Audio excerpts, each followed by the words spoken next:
anda nak fitkan badan tapi tak ada masa nak senam, try buat senaman ni. Tak sampai 5 minit sehari pun boleh buat. Dapatkan sepasang dumbbell. So ini semuanya 9kg, 9kg. Now first, we're going to do burpee press. Tak dumbbell kat bawah, lepas tu kaki ke belakang, turun bawah, naik balik, and then press. 1. Tak perlu buat banyak sangat pun. Kita buat 5 kali pun dah cukup. 2.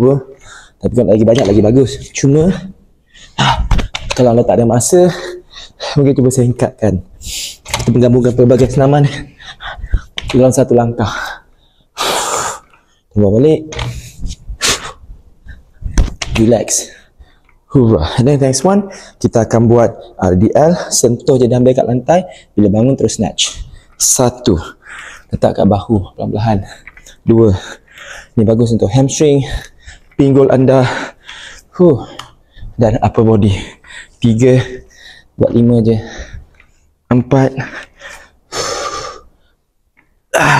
5. Next one, kita akan buat untuk tricep. Turun bawah, angkat dia punya siku, tolak ke belakang. 1. Dumbbell kick back. 2. 3.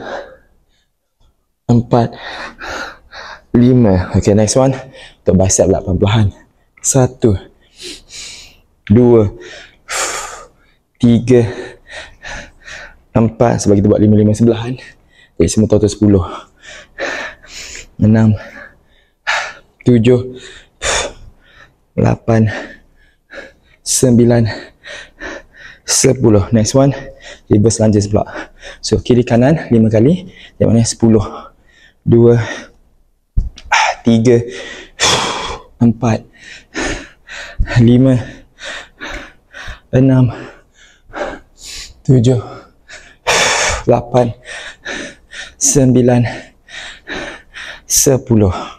Okay, last one, 1 dumbbell oblique twist. Angkat kaki. 1, 2, 3, perlahan-lahan je. 4. Kaki cuba stable, jangan gerak banyak. 8, 9, 10. Relax. Rehat sekejap. 30 saat ke 60 saat. Boleh sambung. Cuba buat round kedua pula. Buat sebanyak round yang anda boleh dalam masa 5 minit. Nak lagi bagus, cabar diri anda. Buat sebanyak anda boleh dalam masa 10 minit.